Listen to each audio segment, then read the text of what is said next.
5.5% of the GDP का deficit budget है, एक नुकसान का बजट हुकूमत ने पेश किया है। लेकिन इन हालात में, इस मुश्किल दौर में हम कोई बहुत चीज़ें एक्सपेक्ट उम्दा कर भी नहीं रहे थे। बजट की तफसील अभी आनी है, और वो जो कहा जाता है कि devil lies in the details, तो उसके बाद डिटेल्स को पढ़ने के बाद ही हम सही इसके ऊपर कमेंट कर सकेंगे। लेकिन मोटी मोटी चीज़ ये है जी, तकरीबन ये जो बजट का टोटल 900 अरब रुपए का, 900 हज़ार अरब रुपए का, 9 ट्रिलियन रुपीस का ये बजट था, जिसमें मोर देन हाफ, तकरीबन 400 अरब रुपया, 4,000 अरब रुपया सॉरी, रखा गया है डेट फाइनेंसिंग के लिए। इस चीज़ से ही अंदाज़ा आप कर सकते हैं कि एक मुश्किल हालात में हमारी आधी से ज़्यादा जो है बजट वो डेट फाइनेंसिंग में जा रही है। उसके अलावा 1500 अरब रुपया डिफेंस के लिए रखा गया है, सब्सिडीज़ के लिए तकरीबन 700 अरब रुपया, और 1500 अरब रुपये तकरीबन पेंशन्स के लिए रखा गया है।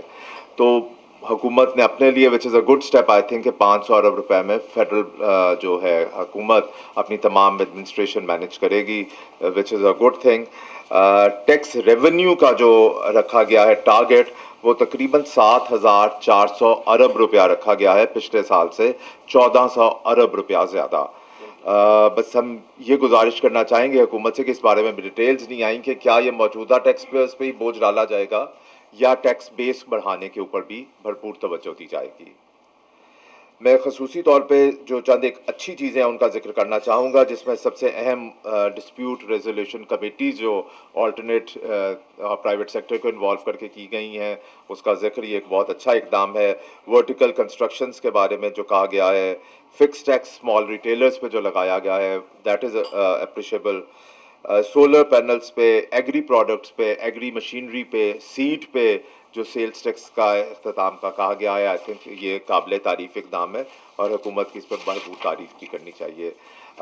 सेल्स टैक्स जो सीड के बारे में बस मैं ये गुजारिश करना चाहूँगा कि सोयाबीन ऑयल और ग्रैंड पेरेंट पोल्ट्री जो है, सोयाबीन सीड और ग्रैंड पेरेंट पोल्ट्री का जो सेल्स टैक्स है, उसकी तफसील नहीं दी गई, उसको इसमें शामिल करना बहुत ज़रूरी है। इसके अलावा विद होल्डिंग टैक्स जो है प्रॉपर्टी ट्रांसफ़र पे बढ़ा दिया गया है, ये ज़ाहिर है महंगाई में इजाफे का सबब बनेगा। इसी तरह जो इंडिविजुअल्स है उसके ऊपर जो है, अगर 30 करोड़ रुपए से ज़ायद की आपकी सेल है, उस पर टैक्स रेट डबल कर दिया गया है, 1% से 2%। वंस अगेन ये बाइस तशवीश है। इसके अलावा आईटी सेक्टर और बिलखसूस एक्सपोर्ट्स के ऊपर हमें बहुत सी तफासील अभी तक नहीं मौसूल हुई और बजट की तकरीर में उसका जिक्र नहीं किया गया। मुझे उम्मीद है आने वाली तफसील में उसमें कोई पॉजिटिव, खसूसन आईटी सेक्टर पे हम बहुत इन्हसार कर रहे हैं, जिसका एक्सपोर्ट्स बहुत तेज़ी से 500-600 मिलियन से हम तकरीबन $3 बिलियन तक ले गए हैं, और हमें चाहिए कि हम इसके ऊपर मुसलसल करते रहें, इसको पुश करते रहें, ताकि हम इसको 5 से 6 बिलियन तक जहाँ हम ले जाना चाहते हैं, गवर्नमेंट का टारगेट है, उस पर ले जा सकें। मैं इन अल्फाज के साथ आप सबका, मीडिया का, आने वाले सब दोस्तों का शुक्रगुजार हूँ, और इंशाल्लाह ताला the moment will get further budget details हम आपको से आगाह भी करेंगे, अपनी गुजारिशात से भी, और अगर कोई लाहौर चेंबर की तरफ से जो हमें शिकवे होंगे, शिकायतें होंगे और उनको हल करने के गवर्नमेंट से रिक्वेस्ट होंगी, इंशाल्लाह वो आपको बताते रहेंगे। मैं रिक्वेस्ट करूंगा एसपीपी साहब से कि if you wants to add something तो इट विल बी ग्रेट। बिस्मिल्लाहिर्रहमानिर्रहीम।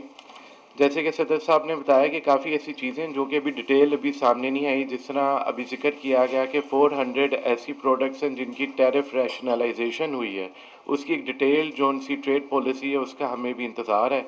इसी तरीके से कुछ एक्सपोर्ट्स के मुतल्लिक़ कुछ Jamia policy at a policy level कुछ सामने नहीं आया, सिवाय एक दो एलिमेंट्स का जो जिक्र किया गया। और इसी तरीके से मैं ये कहूँगा कि जो प्रॉपर्टी के ऊपर उन्होंने टैक्सेस जो ज़ायद लगाए हैं, उसके साथ अगर ये जिस तरीके से last year point of sales के मुतल्लिक जो एक सेल्स टैक्स की जो पॉलिसी आई थी, अगर उसी के ऊपर मज़ीद वजाहत कर देते और अपना पॉइंट ऑफ व्यू पेश करते तो वो ज़्यादा मुनासिब रहना था।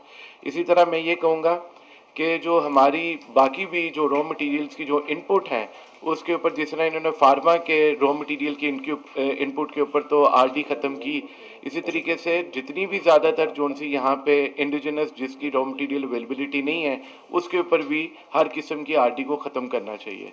बाकी we are still awaiting for other details to come to have a comprehensive detailed response on this. Thank you very much. जो बजट के हवाले से बजट स्पीच में जो हौसला अफजा बात है वो ये है कि एक्सपोर्ट के ऊपर इंक्रीज़ करने के लिए जो टारगेट $35 बिलियन का रखा गया है वो एक खुशाइन बात है और अल्लाह करे कि हम ये अचीव कर पाएँ। अगर ये टारगेट अचीव करना है तो उसके लिए हमें एग्रीकल्चर, जिस तरह एग्रीकल्चर पे भी आज तरजीहात गवर्नमेंट ने बताई अपनी कि एग्रीकल्चर को अगर हम प्रोड्यूस करेंगे, सरप्लस प्रोडक्शन होगी तो हम एक्सपोर्ट अपनी बढ़ा सकेंगे। तो उसमें आज बजट में अनाउंस किया उन्होंने मुख्तलिफ क्रॉप्स की फ़ी एकड़ पैदावार बढ़ाने के लिए, प्रोडक्शन इंक्रीज़ करने के लिए जितने सीड्स हैं, बीज हैं, उनके ऊपर सेल्स टैक्स पिछली हुकूमत ने लगाया था, तो अल्हम्दुलिल्लाह वो सीड के ऊपर, बीज के ऊपर सेल्स टैक्स आज उन्होंने अबॉलिश की है। और इसमें मैं समझता हूँ कि हमारी जो एसोसिएशन है Pakistan hi tech hybrid seed association, हमारी सीड की एसोसिएशन और Lahore chamber of commerce and industry as lobbyist, इन्होंने गवर्नमेंट के साथ बड़ी कामयाब लॉबिंग की और ये सेल्स टैक्स जो बीज के ऊपर, सीड के ऊपर था, उसको अबॉलिश करने में बड़ा फाल किरदार अदा किया। आखिर में मैं ये सेल्स टैक्स जो सीड के ऊपर इन्होंने विड्रॉ किया है, इस सिलसिले में गवर्नमेंट में की तरफ से जिनका मैं शुक्रिया अदा करना चाहूँगा, प्राइम मिनिस्टर शहबाज शरीफ साहब का, फाइनेंस मिनिस्टर मिफ्ताह इस्माइल साहब का, अपने इनके जो पीडीएम में अलायंस पार्टनर्स हैं बिलावल भुट्टो साहब का, कॉमर्स मिनिस्टर नवीद कमर साहब का, और आखिर में minister of food security and research जनाब तारिक चीमा साहब का, और बिलखसूस मैं गवर्नर पंजाब का, जिन्होंने लाहौर चैम्बर के साथ मिलके और Pakistan hi tech hybrid seed association के साथ मिलके बड़ी लॉबिंग की। और हम प्राइम मिनिस्टर साहब से बात की पिछले हफ्ते जो कॉन्फ्रेंस हुई, प्री बजट कॉन्फ्रेंस इस्लामाबाद में प्राइम मिनिस्टर हाउस में, उसमें मुझे मौका मिला प्राइम मिनिस्टर साहब से बात करने का। तो मैंने उनसे जब बात की सीड के ऊपर सेल्स टैक्स की, तो उन्होंने कहा कि गवर्नर साहब मुझे बोल चुके हैं ऑलरेडी, इसके ऊपर तफसील के साथ बात कर चुके हैं और मैंने मिफ्ताह इस्माइल साहब को बोल दिया है।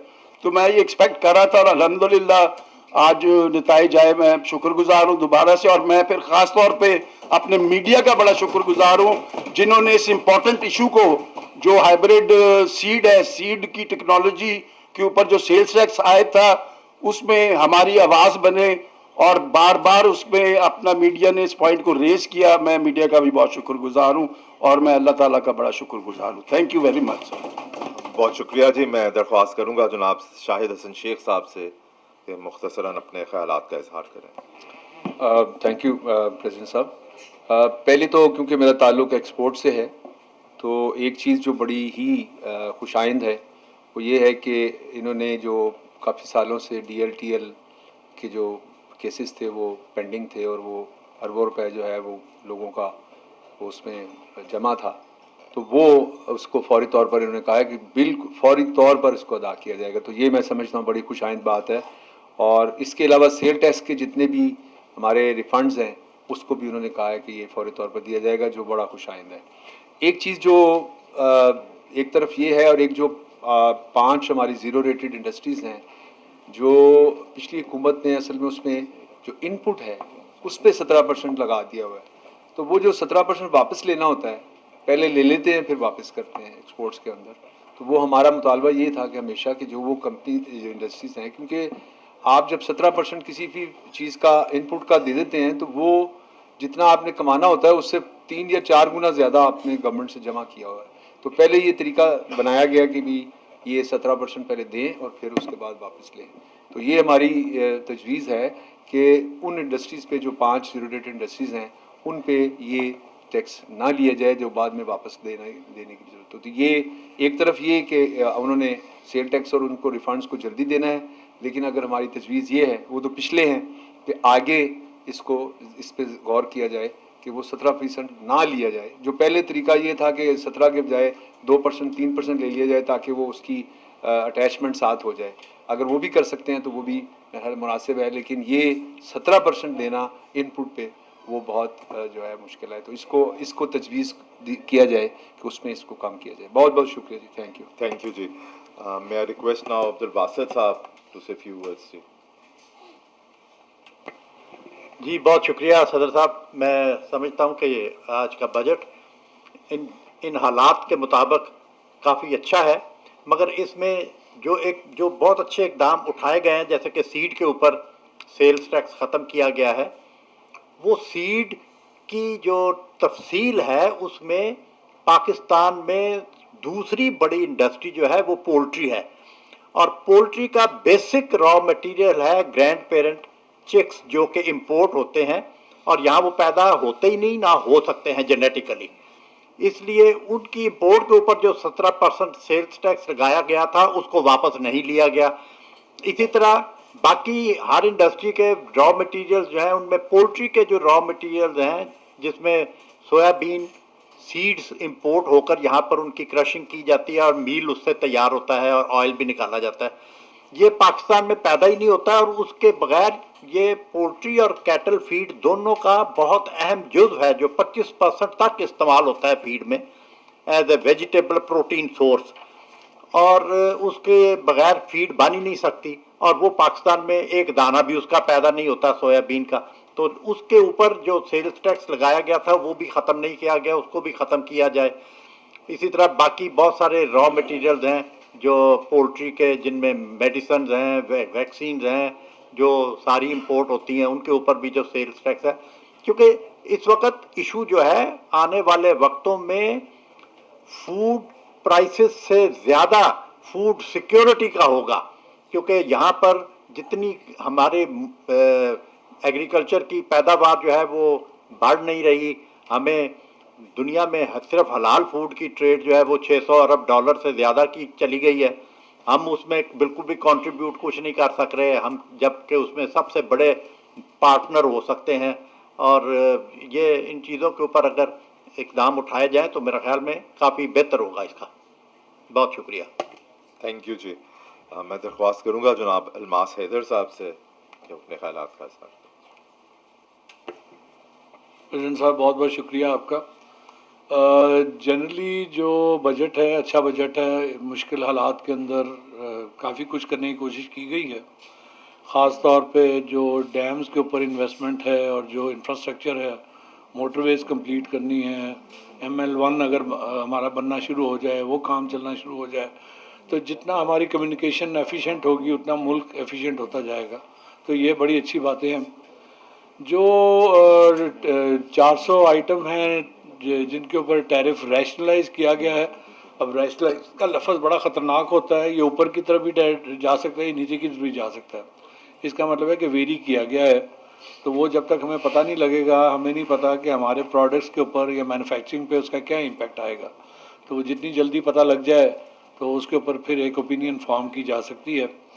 जो एक बड़ा क्रिटिकल आइटम है जो आज हमारी रोज़मर्रा ज़िंदगी में हमें रोज़ इफ़ेक्ट कर रहा है, वो है डॉलर और रुपए की कीमत, और उसका ताल्लुक है कि आप जो इंपोर्ट और एक्सपोर्ट या करंट अकाउंट का जो डिफिसिट है कि हमारी टोटल डॉलरों में आमदन और हमारा टोटल डॉलरों में जो खर्च है, उसका जो दरमियान का हिस्सा है वो बैंक से लोन लिए या इंटरनेशनल लोन लिए बगैर आप उसको कवर नहीं कर सकते हैं। जहाँ तक हमें पता है और यहाँ हमें बताया गया है कि ये IMF के साथ एग्रीमेंट जब होगा उसके बाद हमारे दोस्त ममालिक भी हमें लोन देंगे, उससे पहले वो भी नहीं देंगे।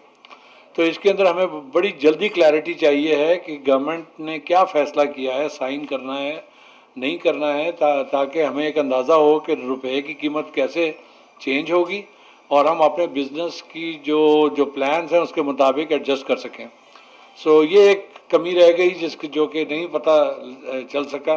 जितनी जल्दी पता लग जाए ये बेहतर होगा। बाकी ओवरऑल जनरली मेरा ख्याल है कि बजट बैलेंस सा बजट लगता है।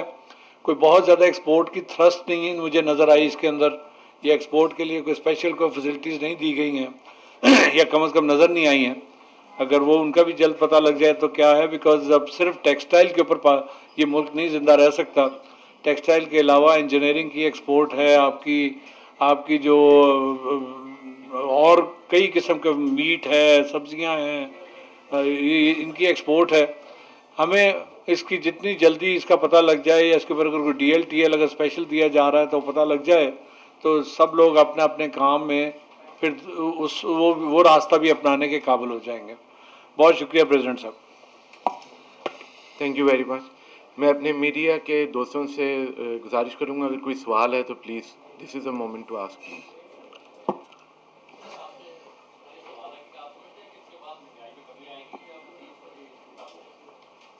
मेरे ख्याल है जी डेफिनेटली महंगाई में ज़्यादती होगी। ये किसी सूरत में ऐसा नज़र नहीं आ रहा कि हम महंगाई में कमी कर सकें, क्योंकि ज़ाहिर है मुल्क के एक बड़े ही हम टफ हालात से गुजर रहे हैं। और जिस तरह तमाम पाकिस्तान की चेंबर्स ने गवर्नमेंट से ख़ुद मुतालबा भी किया कि हम टफ़ डिसीजंस के लिए भी कुछ हद तक तैयार हैं, लेकिन एक सबसे अहम बात यह है कि जी हमें सबसे ज़्यादा ज़ोर देना चाहिए आम आदमी की ज़रूरत के इस्तेमाल की चीज़ों की। समहाउ हम कोई पेट्रोलियम बेस्ड इकॉनमी की तरफ बन गए हुए हैं कि पेट्रोल की जब से $100 से ज़ायद कीमत हुई है, कीमतों में होशरुबा इजाफा हो रहा है। तो मेरे ख्याल है इस बजट के बाद जो हुकूमत को सबसे ज़्यादा तवज्जो देनी चाहिए वो यही कि हम अपनी ऑयल कंजम्पशन हम कैसे कम कर सकें, ख्वाह वो इस बिजली में बनाने में ईंधन जो इस्तेमाल हो रहा है, ख्वाह गाड़ियों में हो रहा है और ख्वाह खाने पीने में एडिबल हो रहा है, इसकी कंजम्पशन कम होगी तो आई एम श्योर कोई महंगाई में कमी भी आएगी। ये बताएं कि अभी जो इब्तदाई तौर पे आपने कहा कि आगे चीजें भी पता चलेगी, लेकिन बज़ाहिर आपको जो है क्या महसूस हो रहा है कि ये सनतकारों के आपके अंदर जी बज़ाहिर एक इट्स अ बैलेंस्ड बजट। और हम ज़ाहिर है बहुत सी चीज़ें बड़ी उम्मीद भी नहीं रख रहे थे कि इस वक्त बहुत सी आसानियों की, बहुत सी सहूलियात की इन हालात में। जिस तरह मैंने आपको शुरू में ही बताया कि 900 अरब रुपए का बजट है और उसमें आधी से ज़ायद 4300 अरब रुपया हमने अपने कर्ज़ों की अदायगी के लिए रखा है और 1500 अरब हमने अपनी पेंशन्स के लिए रखा है, 1500 अरब हमने चंद एक और हालात के सॉरी दिफा के लिए। तो फिर क्या जो बचा था वही मुमकिन था। अच्छा नवाज सर ये बताएं, सदर साहब ये बताएं कि आपने ये कहा कि जो टैक्स का हदफ जो है बढ़ाया है, लेकिन उसमें ये वजाहत नहीं की गई कि क्या मौजूदा टैक्सेस जो हैं उन्हीं की शरह बढ़ाई जाएगी या टैक्स बेस जो है उससे बढ़ाया जाएगा। आपने कोई तजावीज़ हुकूमत को दी है कि टैक्स बेस को किस तरह से बढ़ाया जाए, टैक्स नेट को किस तरह से बढ़ाया जाए, जी आई और वो टोटली कैसे पॉसिबल है? I totally agree with you ji के जो रेवेन्यू का जो है हदाफ है वो 600 अरब रुपए से 7400 अरब रुपया कर दिया गया है। तो इतना बड़ा जो टैक्स का जो इंक्रीज़ है वो किस तरह होगा, मैं आपसे बिल्कुल मुत्तफिक हूँ कि अगर टैक्स बेस नहीं बढ़ाई जाएगी ये तो फिर जो लोग हैं मौजूदा टैक्स पेयर्स उन्हीं को फर्दर स्क्वीज़ किया जाएगा। तो टैक्स बेस बढ़ाने के लिए हमें इक़दामात नज़र नहीं आए इस बजट में। आई होप कि वह तफसील में आएंगे, वरना ज़ाहिर है मुश्किल हालात फिर से मौजूदा टैक्स पेयर्स को फेस करने पड़ेंगे। अच्छा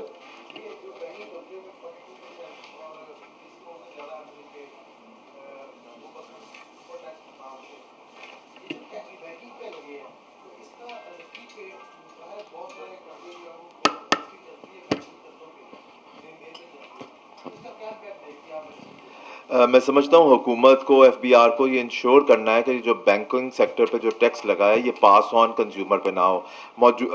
जो मिफ्ता इस्माइल साहब ने बताया है कि वो टैक्स इसलिए लगाया गया है कि एबनॉर्मल प्रॉफिट्स थे बैंकिंग सेक्टर के, तो उसको थोड़ा सा काउंटर करने के लिए टैक्स लगाया गया, which I think are very rightly ये ज़रूर होना चाहिए था, जस्टिफाइड है ये बिल्कुल।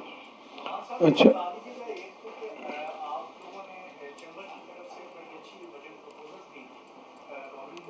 उसमें से कितनी मांगी गई है और दूसरा ये बता दीजिए टैक्स रिफॉर्म्स के हवाले से छोटे आपको क्या लगता है कि टैक्स रिफॉर्म्स की जरूरत थी जो कि नहीं चाहिए और इसमें जिक्र नहीं मौजूदा हुकूमत इसलिए जी इस हद तक काबिल तारीफ़ है कि इस दफ़ा बहुत हद तक हमारी जो तजावीज़ थी उन पे अमल दरामद किया गया है, बल्कि मैंने एक ओपन लेटर भी प्राइम मिनिस्टर साहब को लिखा था, उसके ऊपर भी बहुत हद तक हमारी बहुत सी गुजारिशात उन्होंने मानी और एक्सेप्ट भी की। जिस तरह अभी बताया कि बजट की तफासील आने वाली हैं, वंस वो तफसील आएगी तो पता लगेगा कि जो जो कमियाँ कोताहियाँ हैं उनको तफा कर सकें। मैंने पहले भी कहा कि devil lies in the details, तो लेट्स होप के there is no devil there. अच्छा सर, आपने अभी निशानदेही की है कि जो पुराने जो टैक्स पेयर है उन्हीं को जो है वो दोबारा उन्हीं उन्हीं को जोड़ा। आप समझते हैं कि ये एफडीआर की नाअहली है कि वो अपना बेस जो है नेट बेस बढ़ा नहीं रहा और पुराने जो टैक्स पेयर हैं उन्हीं को जो है वो दोबारा वही करते चल रहा है? 100% नाअहली है एफबीआर की, इसमें कोई दूसरी राय नहीं चाहिए। नुमान साहब ये बताइएगा कि अभी बजट पेश हो गया, डॉलर हमारा डबल सेंचुरी मुकम्मल कर चुका है, तो आप सनतकार या चैम्बर के क्या एक्सपेक्ट कर रहे हैं कि डॉलर की प्राइस अब कम होने में किस हद तक ये बजट किरदार अदा करेगा? दूसरा, ये जो बैंकिंग सेक्टर पर टैक्स लगा है और ये भी स्पेकुलेशंस थी कि मार्केट में जो डॉलर की प्राइस बढ़ गई है अचानक से, वो सट्टा हो रहा था बहुत ज़्यादा इंटर बैंक में और बाकी जगहों पर, तो अब इसको भी कैटर करने में ये हेल्पफुल होगा या नहीं होगा? मेहमान असफ साहब आप इस सिस्टम में ज़रा प्लीज़ रिपीट कर दीजिएगा, डॉलर के ऊपर पूछ अच्छा रहे सर, थे। मैंने डॉलर पूछा का कि जो डॉलर की प्राइस जो यकदम शूट कर गई थी, डबल सेंचुरी मुकम्मल हो गई, अब ये बजट पेश होने के बाद उसको गवर्नमेंट उसकी वैल्यू कम करने में कोई मददगार साबित होगा या नहीं? और बैंकिंग सेक्टर पे जो टैक्स लग गया उनके जो उनका एबनॉर्मल प्रॉफिट्स थे, तो ये एक र्यूमर्स थी मार्केट में कि स्पेकुलेशन इंटर बैंक में बहुत ज़्यादा हो रहा है जिसकी वजह से डॉलर शूट कर जाता है रातों रात, उसको भी कैटर करने में ये हेल्पफुल होगा या नहीं? नहीं, मेरा नहीं ख्याल कि इसका उसके साथ कोई डायरेक्ट रेलेवेंस है। जैसे कि मासद साहब ने पहले बताया कि हमारा जो सा एक्सचेंज रेट का जो डिफरेंस है अगेंस्ट डॉलर, उसका बहुत ज़्यादा ताल्लुक है हमारे करंट अकाउंट डेफिसिट के साथ और हमारी रेमिटेंसीज और हमारी एक्सपोर्ट्स और उसी तरीके से जो हमारी इंपोर्ट्स हैं और इंपोर्ट बिल। और अब जो उन सब मेजर चीज़ जो अभी देखने वाली है वो अभी तक ये नहीं क्लैरिटी आई कि जो हमारा मेन लेंडर है कि आईएमएफ ने जो अगली हमें ट्रांच देनी थी, जिसके अंदर हुकूमत चाह रही थी कि वो 8 to 9 बिलियन डॉलर की उनको ट्रांच मिले, वो उनको मिल पाएगी या नहीं मिल पाएगी, और अगर मिलेगी तो वो किस हद तक होगी, ये मेरे ख्याल से सब कुछ उसके ऊपर बेस करेगा। और अगर वो मुमकिन तौर पे हो भी जाए उस तरीके से, तो फिर भी मेरा नहीं ख्याल कि उसके अंदर कोई मेजर डिफरेंस आएगा। चंद रुपयों का हद तक तो फ़र्क आ सकता है, लेकिन जो हम जितना एंटीसिपेट कर रहे हैं और जो हमारी ख्वाहिश है, जो विश लिस्ट पे है, शायद उतना मुमकिन ना हो पाए। और जो आपका सेकंड क्वेश्चन है, as far financial institutes are concerned, वो एज अ फाइनेंशियल इंस्टीट्यूट उनके ऊपर एक टैक्स उनकी प्रॉफिटेबिलिटी के ऊपर लगाया गया, और they being a public institutes they have to declare their financials as well. तो मेरा नहीं ख्याल कि they have to translate that further into their consumers as well, क्योंकि उसके लिए स्टेट बैंक के जो अपने रेगुलेशंस हैं वो मैटर करते हैं, और उसके अंदर इन्होंने अभी तक कोई पॉलिसी के अंदर कोई तब्दीली नहीं लेकर आए। तो मेरा नहीं ख्याल कि जो बैंक्स के जो कंज्यूमर हैं उनके ऊपर वो उसका टैक्सेस का इतलाक होगा, बल्कि जो बैंकों के अपने जो इंटरनल प्रॉफिट्स हैं और उनके शेयर होल्डर्स के ऊपर जो प्रॉफिटेबिलिटी है, ये उसके ऊपर इसका इतलाक होगा। अच्छा, एक इसके अंदर मैं मज़ीद एडिशन करता जाऊँगा कि डॉक्यूमेंटेशन ऑफ इकोनॉमी के मतलब किसी किस्म का कोई जामिया तौर पे या किसी भी लिहाज से वज़ीर ख़जाना साहब ने कोई जिक्र नहीं किया। और यही बात जो हम पहले कहना चाह रहे हैं कि जो हमारी टैक्स बेस को ब्रॉडन करने के लिए जो चीज़ें ज़रूरी थी, जिस तरह इन्होंने पहले भी किया था कि अनडॉक्यूमेंटेड इकोनॉमी को डॉक्यूमेंट करने के लिए उन्होंने एक शर्त आयद की थी शनाख्ती कार्ड की, जिसके ऊपर हम लोगों ने इस चीज़ के ऊपर राय दी थी कि उसका इतलाक फ़िलहाल ना किया जाए, क्योंकि उससे जो ऑलरेडी वो लोग जो डॉक्यूमेंटेड इकोनॉमी का हिस्सा हैं वो उस डॉक्यूमेंटेशन को मुकम्मल नहीं कर पा रहे थे और उनसे उनके कारोबारों पे असरअंदाज हो रहा था। उसके लिए हुकूमत को ज़रूरी है कि अपनी पूरी जितनी भी सेक्टर्स की वैल्यू चेन्स हैं उनको from downstream to upstream, जब तक डॉक्यूमेंटेशन उनकी मुकम्मल नहीं होगी तब तक वो हमारे पे इस तरह का कोई इतलाक ना करें। उसके ऊपर भी वज़ीर ख़जाना साहब ने किसी किस्म का कोई रद्द-ए-अमल या जवाब नहीं दिया। असल में बात है कि जैसे ही इन्फ्लेशनरी इम्पैक्ट आता है उसकी बेसिस के ऊपर जो आपकी सिविल एडमिनिस्ट्रेशन है और उसके अंदर जो हमारा जो सिविल एडमिनिस्ट्रेशन का जो जनरल तबका है उसके लिए तो ये बहुत ज़रूरी था। इन्होंने 15% किया, और अगर हम देखा जाए तो 15% से ज़ायद इन्फ्लेशन का इम्पैक्ट है, तो बेसिकली वो उसको बैलेंस आउट करता है। सिमिलरली जो प्राइवेट सेक्टर है वो काफ़ी अरसे से, और जो मुझे भी पता है कि हमारे भी जो ज़्यादातर मेंबर्स हैं उन्होंने अपने मुख्तलिफ जो मुलाजमीन है उनकी तनख्वाहों को बढ़ाया है। लेकिन फ़िलहाल अब ये पता चलेगा जब सुबह का आगे से बजट आएगा कि मिनिमम वेज क्या मुकर्रर किया जाता है, उसकी बेसिस पे मेरे ख्याल से प्राइवेट सेक्टर पे दोबारा नज़रसानी करेगा अपने सैलरी बिल के ऊपर। लेकिन मिनिमम वेज अभी प्राइम मिनिस्टर साहब ने जैसे ही चार्ज लिया था आज से 2 माह पहले, उन्होंने आते साथ इसको 1.5 माह पहले बढ़ाई थी। मैं उसके साथ एक चीज़ और कहना चाहूँगा कि तनख्वाह तबके के ऊपर जो है 6 लाख की जो थी लिमिट उसको बढ़ा के 12 लाख कर दी गई है कि उस पर टैक्स एक अच्छा इकदाम है। लेकिन ये इकदाम आई थिंक बिज़नेस कम्युनिटी के लिए भी ख़ुसूसन इंडिविजुअल्स के लिए भी होना चाहिए कि अगर उनके बिजनेसेस की हद भी अगर मिनिमम टैक्स जो 5 लाख थी वो भी 12 लाख होनी चाहिए। एक चीज़ मैं प्रेसिडेंट साहब आपकी परमिशन से कि ये जो इंडस्ट्री के ऊपर इस वक्त बहुत बड़ा बोझ है वो है मार्कअप रेट का। प्रोग्रेसिव टैक्सेशन की बात की उन्होंने, प्रोडक्टिव टैक्सेशन की बात की जो कि खुशाइंद है। जो छोटे ताजरों का बड़ी देर से लाहौर चैम्बर का मुतालबा था फाइनल टैक्स रिजीम में उनको लेके जाने का, आसान शराइत पर टैक्स का, वो उन्होंने FTR किया और उन्होंने जो उसके मैकेनिज्म बनाया है 3,000 से 10,000 रुपए तक, ये अभी देखना बाकी है कि वो मैकेनिज्म किस तरह पास ऑन करना उन्होंने बिजनेसमैन के ऊपर। साथ ही साथ फाइनेंस मिनिस्टर साहब ने जो अनाउंस किया कि जो ऑडिट है उसे इस्तिस्ना हासिल होगा जो भी FTR में जाएगा, तो छोटे ताजिर को ये कॉन्फिडेंस देगा फाइनेंस मिनिस्टर साहब का कहना कि अगर कोई बंदा टैक्स बेस बढ़ाने के लिए अगर टैक्स नेट में आता है तो उसका ऑडिट नहीं किया जाएगा, तो ये बहुत खुशाइन बात है।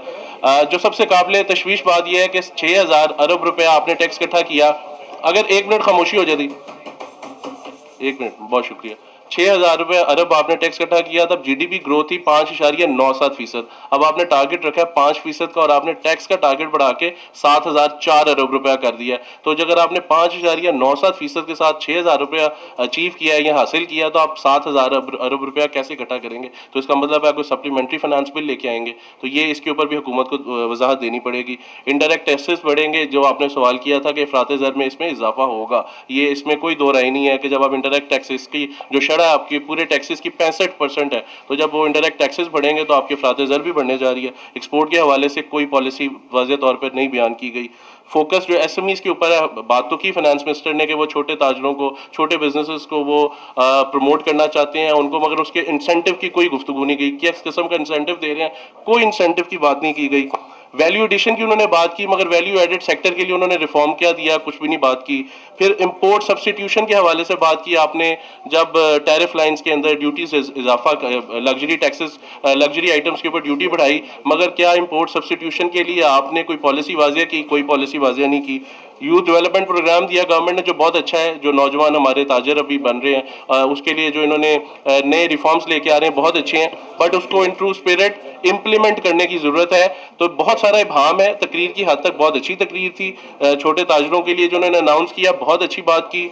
FBR का टारगेट बढ़ाया, तशवीशनाक बात है। तो अब जो फाइनेंस बिल है, प्रेसिडेंट साहब जिस हमेशा कहते होते हैं the detail lies in the devil, तो वो devil lies in the details, तो we'll have to see the finance bill. अगर उसके बाद भी हमें आप लोगों की ज़रूरत पड़ सकती है तो मीडिया के नुमाइंदगान से इस शुक्रिया के साथ कि आपको दोबारा भी हम ज़हमत देंगे और बात करते रहेंगे। हम तकरीर की हद तक जो गवर्नमेंट ने मुश्किल हालात में बजट पेश किया है उसको सपोर्ट करते हैं, बट जो डिटेल्स हैं वो बड़ी ज़रूरी हैं और जैसी डिटेल्स आएंगे इंशाल्लाह उसके ऊपर फिर मुकम्मल एक ब्रीफिंग रखी जाएगी। बहुत बहुत शुक्रिया।